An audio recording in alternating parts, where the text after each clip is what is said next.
of 1,212 days since Richard vanished from the barracks there. And I think it's more days than that. I really do.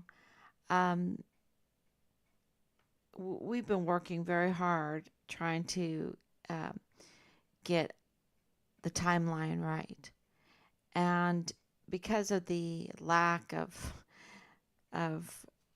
transparency in this case, it's been pretty difficult. But we're getting there. We're not giving up. And today we have breaking news. So our work has is paying off. We're getting that institutional support.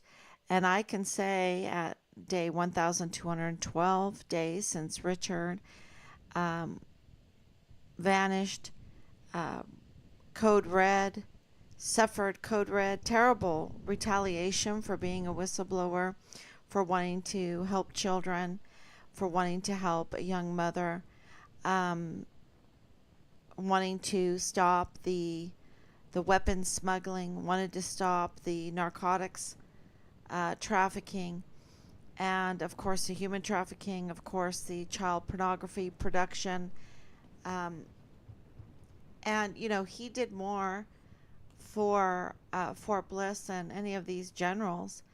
These generals, it seems that they're participating in the criminal enterprise. I don't know what they're funding by it. I don't know who they're working for, but we have 44 four-star generals and admirals. That seems to be that they have betrayed us, that they are working for foreign enemies um, and domestic enemies, absolutely domestic enemies, because they want that border open. And I just was watching Tucker talking about Governor Abbott and how he could easily with that big state. And I understand. I grew up in Texas, right there in Temple, Texas. I taught school in Killeen. I met my husband there.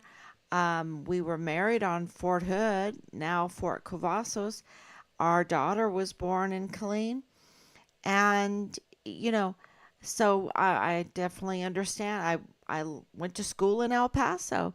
I went to grade school in El Paso. I was born right there on the border of New Mexico and Texas, at White Sands Missile Range, New Mexico, part of Fort Bliss. So, um, yeah, I definitely understand what Tucker Carlson is saying, that if Governor Abbott wanted to secure the borders of Texas, he could absolutely do it. Absolutely do it. And I think he has the people behind him. But something is not right. Something stinks. And it has to do with politics. It has to do with the politics, and it has to do with making so much money off of the criminal enterprise. And one of the biggest ones in Texas is right there in El Paso, because it is the Siamese sister city of Juarez, Mexico. They are connected, y'all. They are connected. You don't even need to drive. You can walk over the bridge, okay, over the Rio Grande. You can just walk right over the bridge. When I was a kid, you could do that really easy. And, there wasn't so many calls for all this border patrol or border, uh, you know, uh, control, because, you had a thriving population, thriving businesses on both sides. There wasn't so much of this need. But see, with this criminal enterprises, you've had the bullies, you've had these cartel like leaders in El Paso, cartel over in Juarez, gain momentum, gain power. And it seems to me that it's not an accident, and I'm not calling LDS a cartel here. I'm not doing that, okay?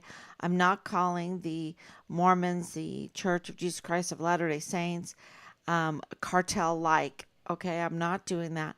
I'm saying that in Richard's case, in this criminal syndicate case, there seems to be a common denominator, and that common denominator is the Church of Jesus Christ of Latter-day Saints and the Mormons. And Mitt Romney, and Ronna McDaniel Romney, who have a lot of power in the United States, a lot of power in that area, um, and not, okay, they say they're Republicans. It doesn't matter about Republican or Democrat or whatever. It it matters about protecting the criminal syndicate that functions through the border. And Mitt Romney's father was born in Colonial Juarez. You can look that up. That's in Mexico. That's in Chihuahua, the state of Chihuahua, Mexico, which Juarez, right there, the shared sister city of El Paso, is in Chihuahua, Mexico. That's the name of the state. And if you look at Colonial Juarez, it's absolutely plush, plush. And so is Novos Casecandas. That area is, the Church of Jesus Christ of Latter-day Saints stronghold. I think 7 families. I was reading about it months ago, maybe over a year ago. I even, called out on my live streams for them to reach out, to be a light in this darkness, to help. And, you would think that they would want to do that, right? Being the Church of Jesus Christ of Latter-day Saints, you would think that they would want to do that. But, I just think that there is something going on that they're having to deal with. Um, and, every religious group has that, where you have, I don't know, you get too big for your britches because they're so wealthy, y'all. I think they have 4 times the amount of Apple. I looked that up. I didn't know that. I did not know that. But it makes sense when you look at what's going on. And there is this power that comes with that kind of wealth. There is a power and there is a control. And you can control um, politics, you can control governors, and governors are very, very powerful in their state. Uh, in the secession of power, if you would put a chart up, I think a governor is like number 4. So you have the president, and number 4 is a governor in his state, in her state, whichever it is. Um, and so it's a very powerful position, and therefore, um, it is a target for criminal syndicates because they do have, he's the Governor Abbott is the commander in chief over um, his guard, and uh, you know, i- it's huge. And so any kind of criminal, let me see if I'm on Facebook. Uh, yeah, oh yeah, there. I found the cube. Yep, looks like I'm live. I always mean to do this early. Thank you, Anicia. Thank you. And you can hear me today? Thank you. Okay. So Governor Abbott could do, you know, he, it's just, he's a target. He's a target when you get this big, when you get this wealthy, of course, you're going to be a target for the people that make a lot of money off of this border. And, am I saying that the Church of Jesus Christ of Latter-day Saints makes a lot of money off of the border? I don't know. I don't know. That's not what I'm saying. I'm saying that the common denominator in this group that is seemingly, apparently, part of a criminal syndicate seem to be the Church of Jesus Christ of Latter-day Saints. And so, you know, this um, defense lawyer is LDS, and Leilani is LDS, and of course, Danae is LDS.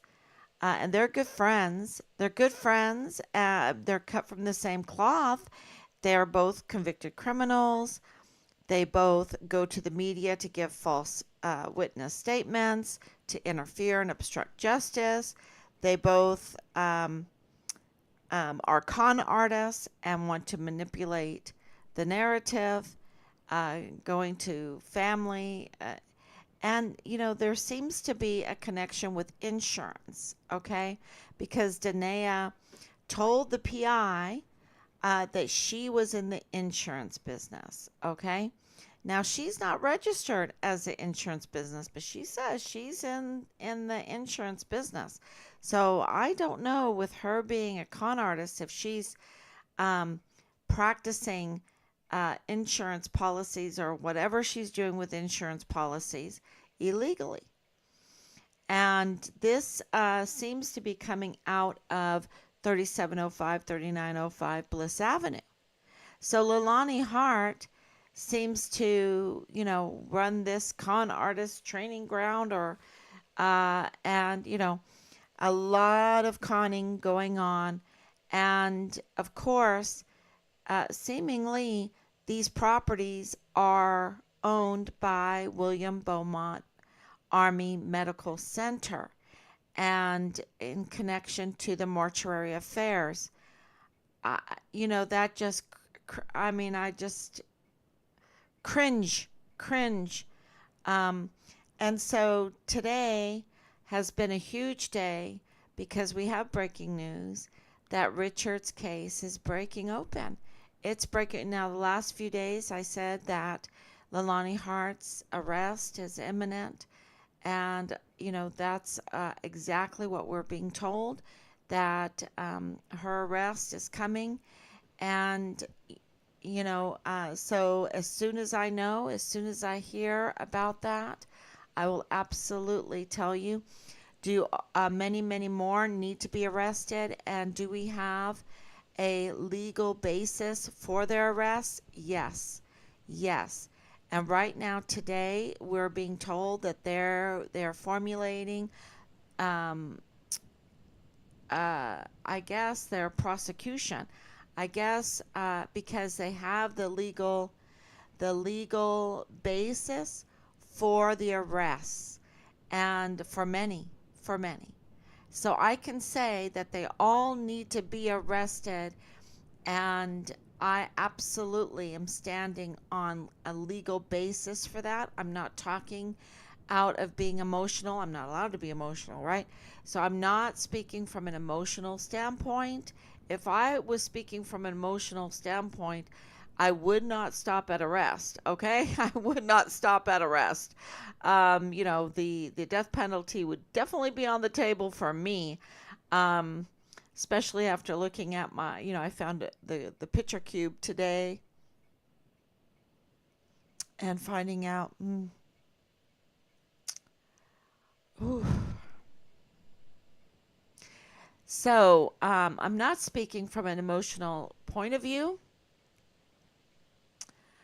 about the legal basis of having many arrested. We did put in the Veltri complaint today, and hours later, we heard from Veltri, which is interesting. Oh my gosh, y'all. It's just, you know, it's so wicked. It's so wicked that, and it's so obvious. Everything is so obviously wicked. The emotions do make you have some humor, uh, if you can, in this case. If you can't, I don't know. I guess it's God's way of letting you release emotions and that in a laugh or in your humor. Um, I just don't know why that happens, but it absolutely happens in all of this because just wait until what I have to tell you. Um, so Yeah, so she got back. She's in big trouble, y'all. She's in such a big trouble. She doesn't even know how to, even if she witnesses a crime, she does not know how to identify that it is a crime, right? So if she cannot even identify what a crime is and try to stop it and document it and prosecute it, how in the world can she be trusted and given the lead over our son's case? Um, I'm getting messages. I'm getting lots of messages.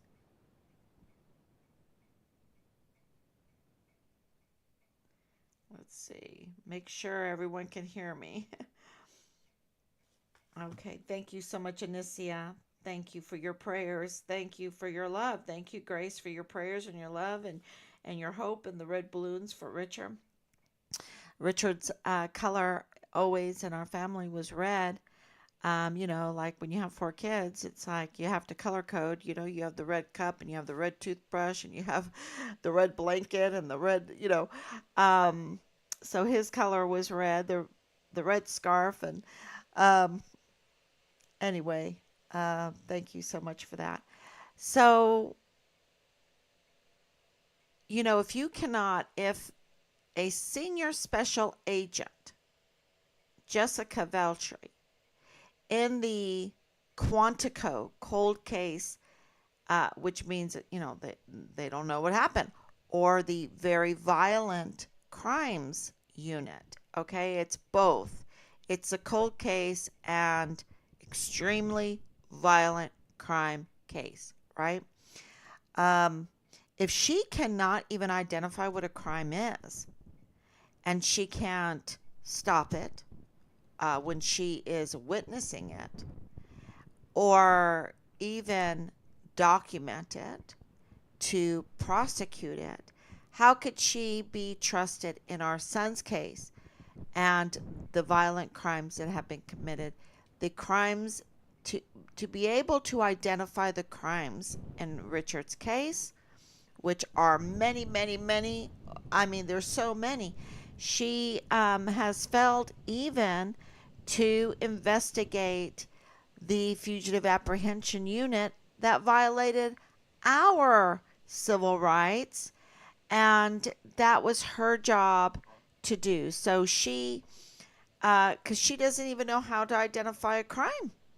So who is pulling her strings? Who does she work for? Because it's not for Richard. It's really not for the Army. It's not for the people, the Constitution. It's not. So and there's many more complaints. I think there were 7 complaints on there. So she's in big trouble. I think if there's a person that knows how to identify crimes, will look at this list and call her a criminal, right? Call her a criminal. And, is she cut out of the same cloth as Leilani Hart and Danae Katzen?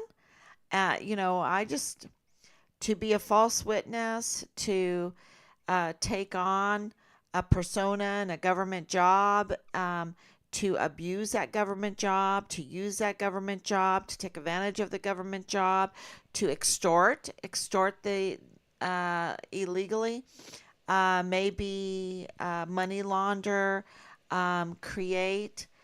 I posted up a body language. I really like Mandy.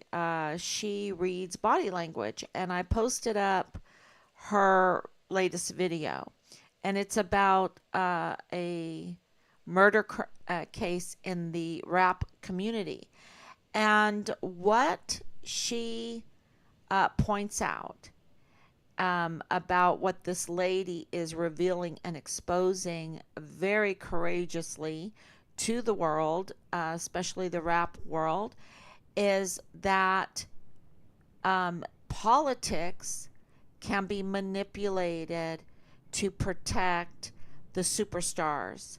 The superstars, the certain privileged people, they have power in our Congress, in our Senate, um, in the judges, in the DA, in the AG, in medical examiners. Um, and God has the right timing, let me tell you, because of what I'm about to tell you. But they can pass a law to protect the perpetrator, the real demon, from having to be punished for what they've done. And it's just an amazing analysis of this woman's um, the body language while she is exposing the truth. And so, the language, there's, well, we're faced with the bad language every day, right? Even though I speak out against it, I hate it.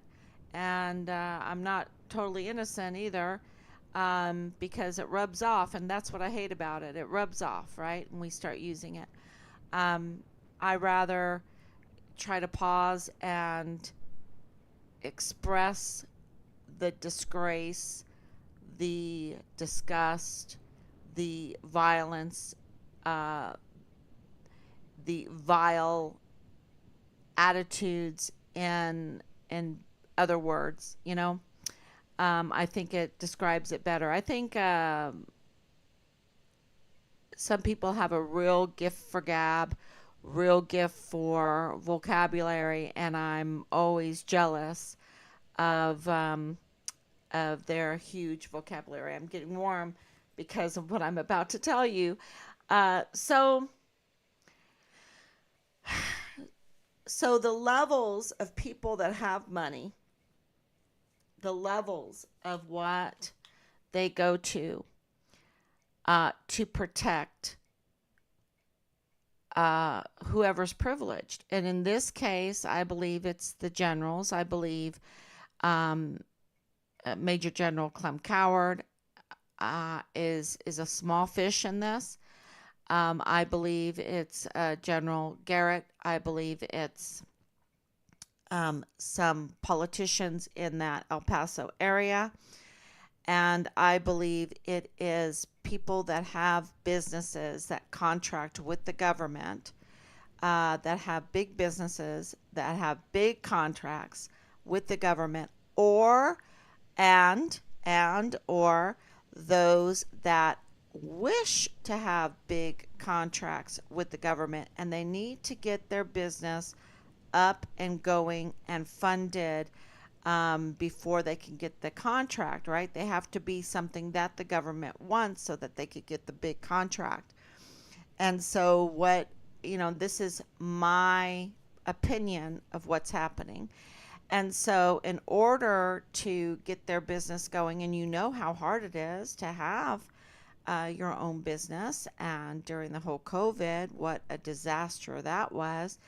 And so there is a moral hazard because of the regulations, because of the taxes, because of the way the government is just gripping everything, and can shut you down easily. So I'm not making excuses. I'm just trying to tell the reality, because I do have this want in me to forgive, but I absolutely believe that they all need to be arrested and penalized and given the appropriate punishment. But I don't want to feel, full of hate and emotion. Okay, so I try to not analyze what is going on that would make them be so evil. Okay, and so in order to get their big operations going, they participate in a criminal syndicate, and they'll do the human trafficking. They will do the marketplace for illegal drugs in the barracks, because they the soldiers are an easy target, right? They're young, they're away from home, and they're an easy target. And so they are targeting our service members And of course, they're targeting our young people in the cities surrounding the military.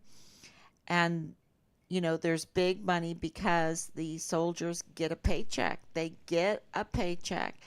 And, they pass these laws or these regulations or whatever, these perks that we're going to give $25,000 for an enlistment bonus to these young soldiers, and they know exactly when the $5,000 payouts come because there's, like different um, payouts every so many months or years, right?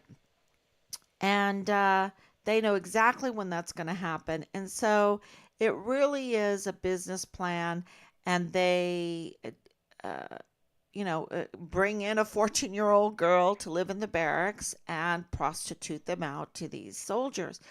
They put the Class 6 right beside the barracks so that they can stay drunk all the time. And they have probably invested interest in these companies for, booze. And they surround them with the sex cult stuff so they can damage their character. And if there's a rape, if there is a witness to a rape, if there is this 14-year-old girl being prostituted out, if there's other people being prostituted in the barracks, if they're getting high, if they're committing suicide, if all of this is to swirl downward into the void, so that somehow they've got it covered. If you have PTSD, we got you covered. We're invested in the pharmaceuticals. If we're um, weapons smuggling, we got you covered, because maybe you feel like that's not going to hurt anyone, and you'll participate in that to get a few $1,000 every so often. Um, but the big man gets the big money, right? And so then they use that money to fund their big businesses. It's all, the ones that know what's going on, they're the ones that get the fat paycheck, and they use it. And the CIA just came out and said that this CID agent said that the CID was running a drug ring in order um, to bring that into their coffers, the CIA coffers, because they don't get enough money, whatever, for additional projects or missions or whatever that the CIA does. And um, so this insurance fraud, I mean, they find a way. They find a way. And if you have these bigger people on the outside cashing in on this to get these big businesses to pay for equipment, especially, building equipment. Maybe, you want contracts to build for the government, or maybe you want to fly for the government, or maybe you have the high altitude balloons for the government for satellites and things like that. Um, then you need that costs a lot of money, so you need to get the equipment, you need to have everything, and so you participate in these crime syndicates and make money, and then you say, look at me, I'm ready for a government contract, I have what you want, I have what you want. And then then you have these big defense corp companies, you know developing. So, and it's very, very big money. Um, so if you have this big money, you want to protect yourself because you're participating in crime. So you have to have the proper DA in there. You have to have the proper, district attorney, attorney general, the proper defense lawyers that even would fabricate evidence, fabricate witnesses, fabricate, you know, um, even intimidate, you know, uh, someone that has no moral compass at all to do your dirty work. And this lady today on this body language um, reveals that that is happening, that is absolutely happening.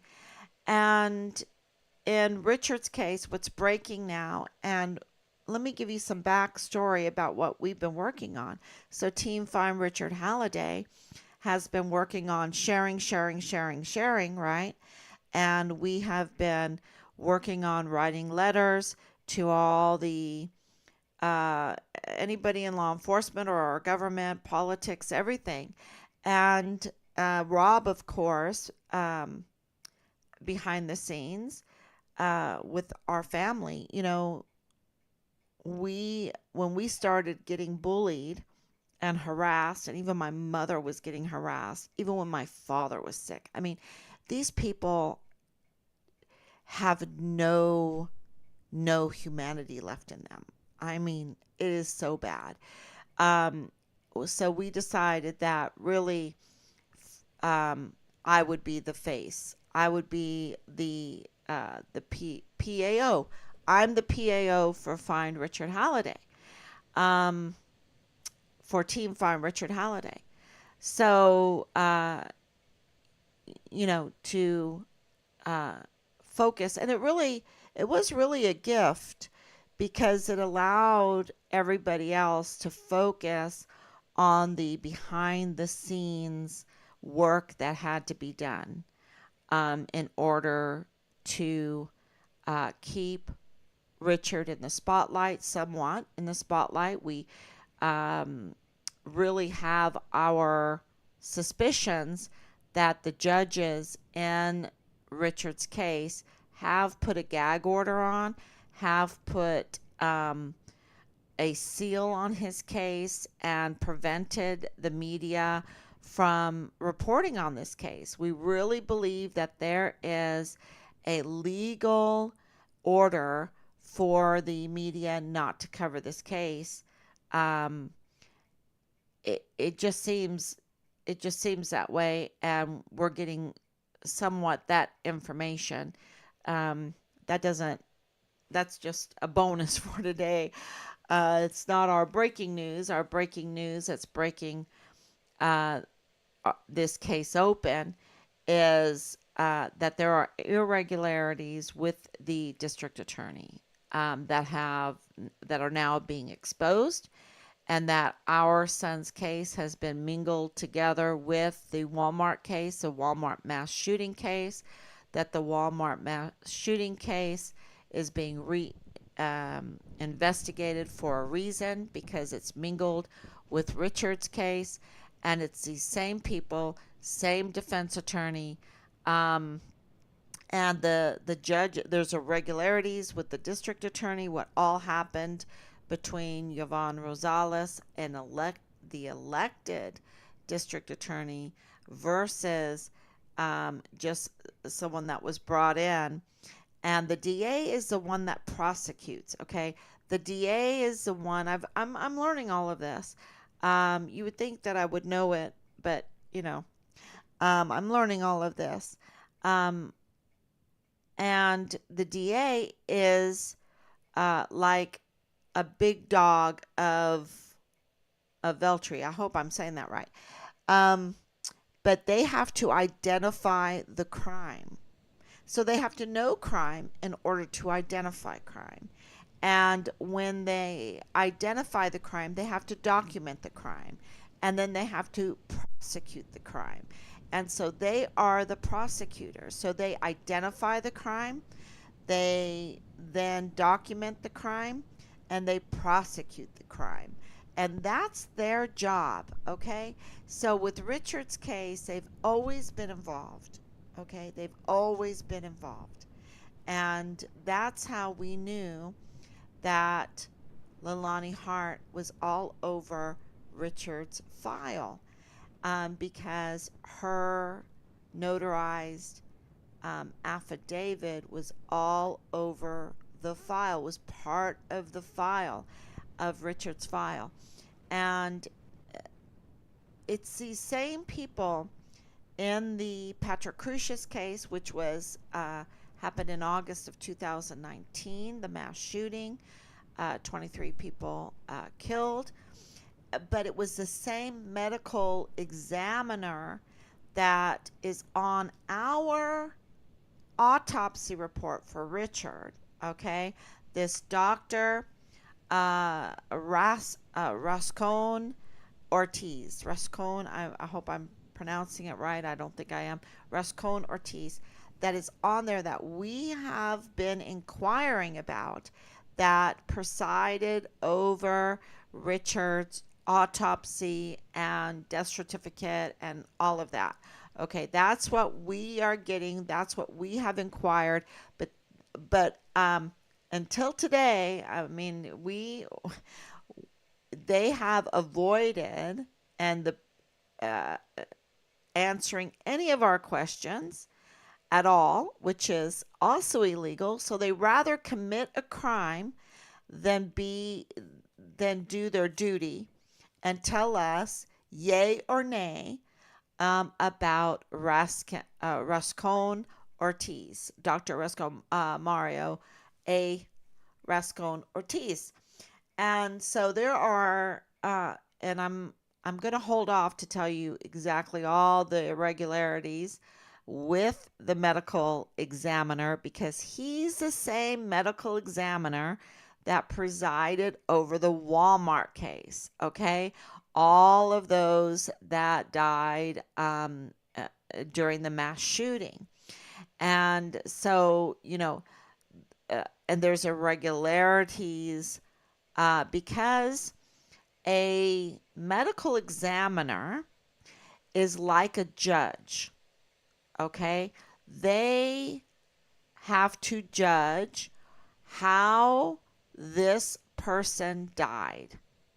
And so they can issue subpoenas, they can issue warrants, and they can also issue a contempt. So a medical examiner is like a judge, and it's a very important position. Okay. Keep that in mind. I'm going to, let you wrap your head around that one, because it took me a little bit. I don't know, maybe you're quicker than I am. Um, and yeah, that is very important to understand, that a medical examiner is like a judge, and it makes sense, right? It absolutely makes sense. You have to judge how this person died. Now, there are irregularities with that. And it seems like this is what's breaking Richard's case wide open. Um, and not just that. Because of these irregularities that are huge. They are huge. That's all. And are they, and I can say this, I can just let you think about this, right? Let you think about this. If William Beaumont Army Medical Center are the owners of 3705 and 3905 Bliss Avenue, and Eddie Rocha seems to be involved with mortuary affairs, Lydia Rocha seems to be involved in liaison with mortuary affairs. Um, they seem to have a family history of funeral um, business in their family, even over in Juarez. Okay, even over in Juarez.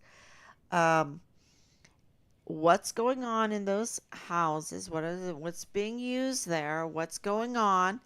And is there a medical examiner involved in them? If they are part of an annex for mortuary affairs, is there a connection with the medical examiner, and what are the irregularities with the medical examiner? So those are the questions. Now, I've got some answers, but I'm going to wait until I know more, and think about this. Think about this overnight. It's huge. My husband and I were like, "Oh my God," um, and let you know about that. The other thing that's going on is with the DA. There are huge irregularities with the DA. What does this mean? There is a chance, y'all, that this whole Walmart case is a botched case like Richard's case. Okay? That there's criminal activity behind the Walmart case, like in Richard's case. We absolutely 100% we can tell you that Richard's case is a botched case, and it is criminal activity, totally criminal activity. And now we have a basis to say a lot of people need to be arrested.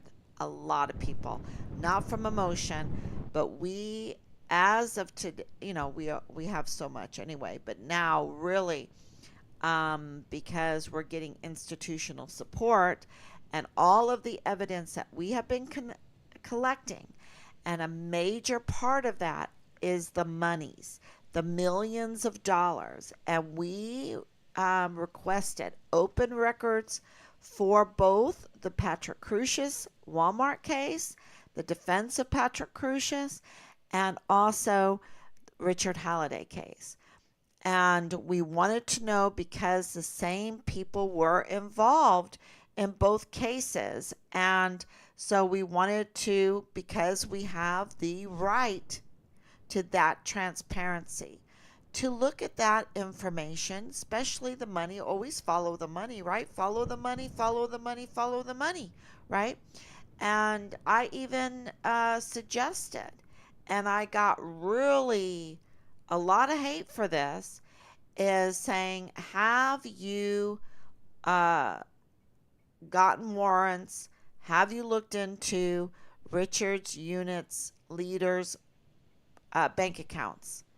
And they were not too happy with me for asking that, because, I'm like, you got to look at the money, right? You got to look at the money.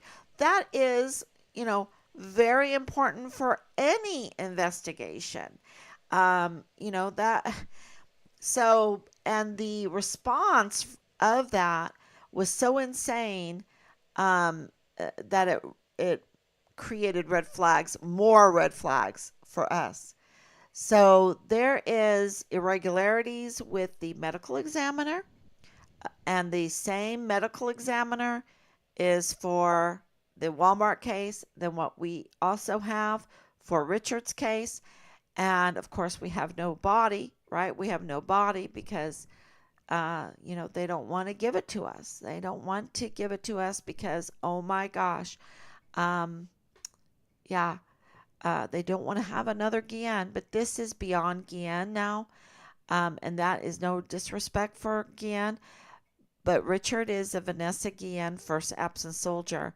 And it's like disrespecting her all over again, dishonoring her all over again, murdering her all over again.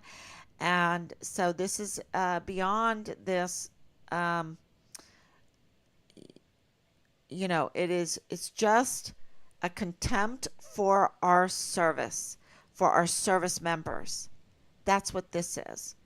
And extorting from them, profiting off of them, creating a business plan of criminal activities around our military installations, and betraying the oath to protect the Constitution, which is, did the DA take the oath of office? Did he take the oath of office when he, isn't that what you're supposed to do? Is protect the Constitution, the land, and the people. And so the other huge, what's breaking this whole thing is the judges.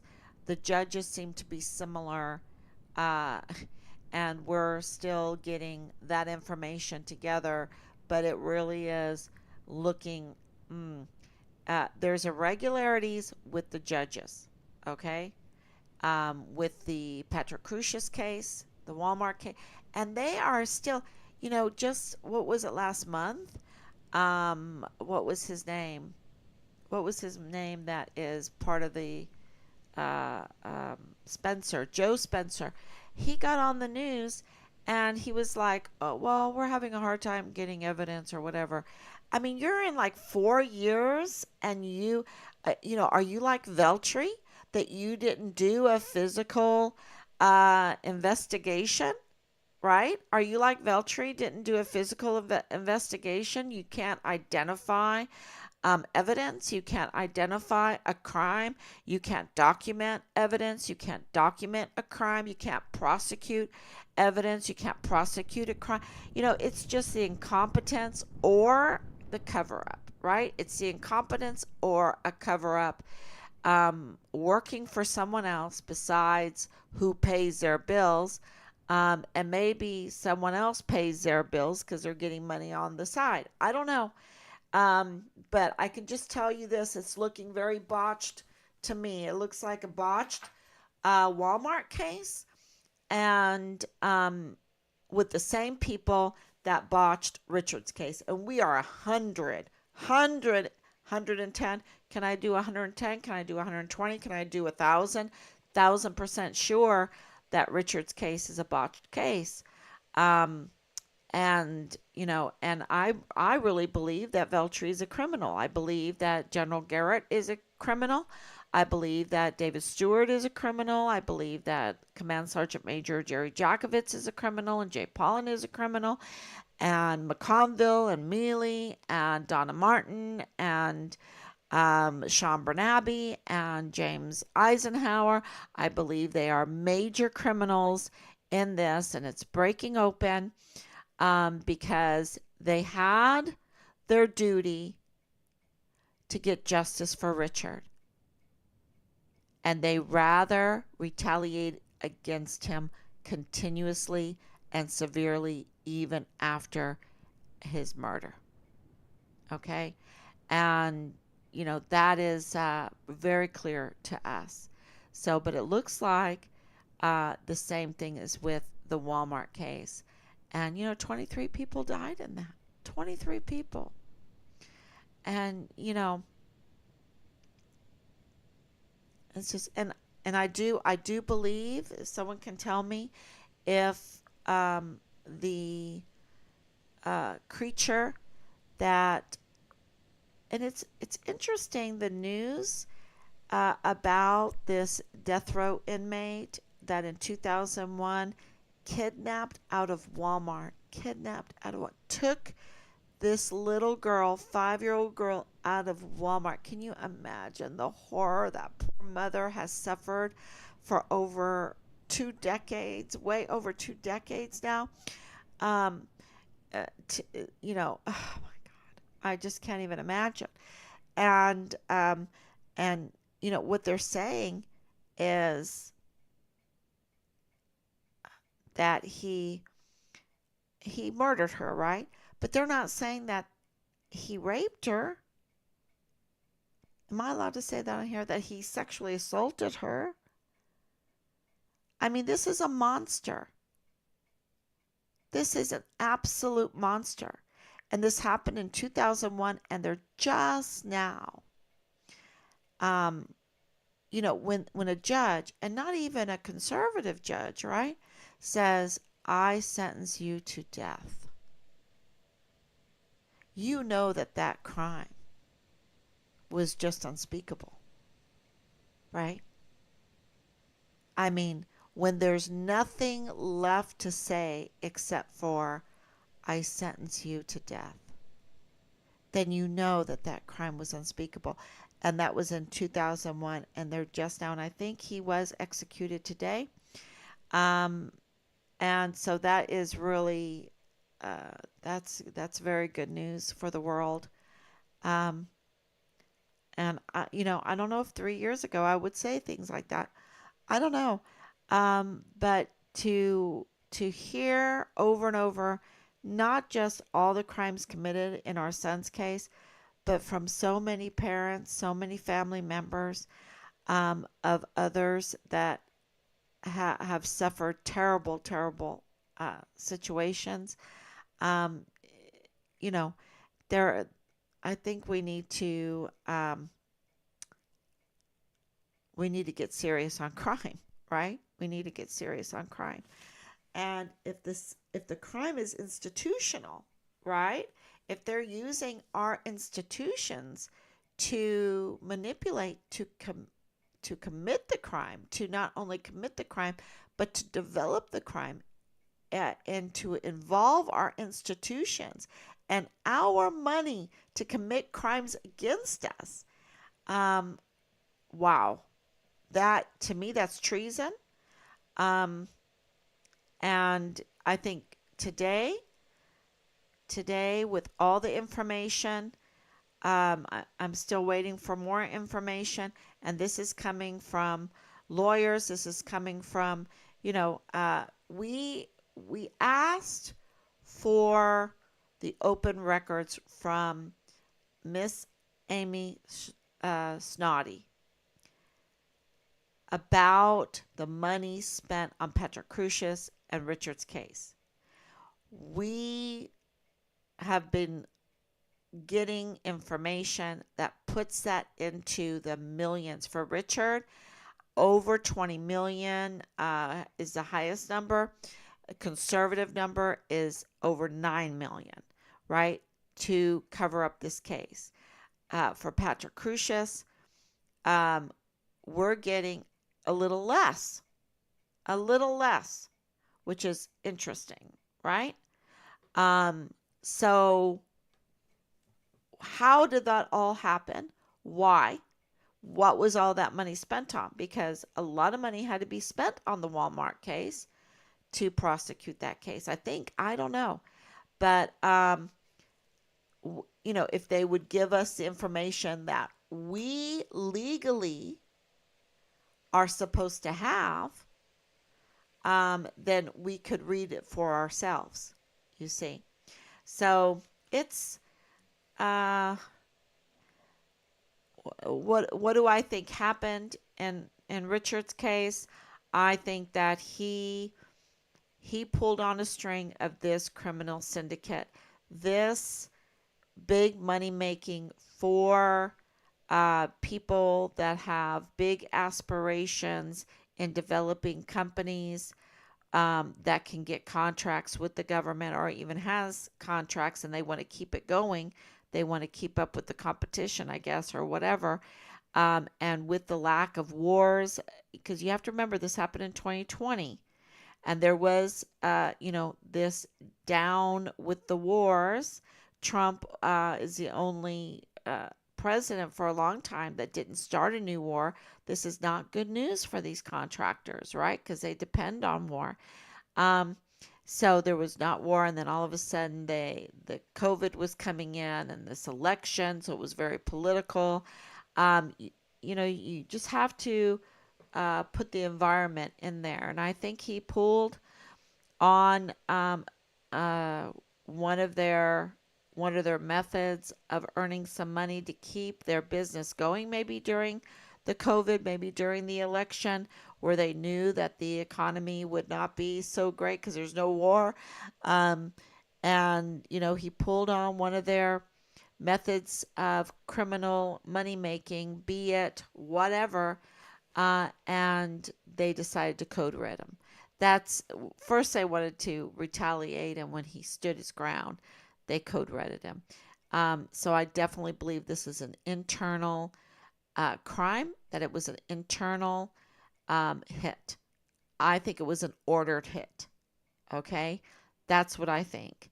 Um, and yeah, so I think this breaking is going to show exactly if I'm right or wrong. I'll gladly eat crow, but I am so confident with the crimes that I absolutely witnessed and know about the generals, about General McConville and about General Milley and about Christine Wormuth, about uh, Lieutenant General Donna Martin and Sean Bernabe and um, all of them, all of them. Um, I'm so confident that this would just be added crimes. It just would be added crimes. And so, yeah, and it needs to be cracked open. And we thank you for your support. What you do, watching, sharing, contacting your congressman or congresswoman. It doesn't even matter if they are on the opposing side. The woman in the Bible that nagged the unjust judge, right? She got justice even from an unjust judge. So we need to keep going, keep putting the information out there, and please sign the petition for the soldier. We have not forgotten about him through all of this. And um, yeah, because if Veltri can't even identify a crime that she witnessed, wow. And so I think that we need to protect this soldier that wants the congressional inquiry. And so please sign the petition and get others to sign it too. Okay, everyone, thank you so much. That's the bell tolling. And um, yeah, I will be back tomorrow, God willing, if you have any questions now. Yeah, we are still getting word that Leilani Hart um, is expected to be arrested at any time. And we are still working um, to hold accountable El Paso Matters and Angela Kachurga, because what she has done, oh my gosh, she needs to be arrested too, right? She needs to be arrested too. And yeah, so it's just so many, but we have a legal grounds now to say it.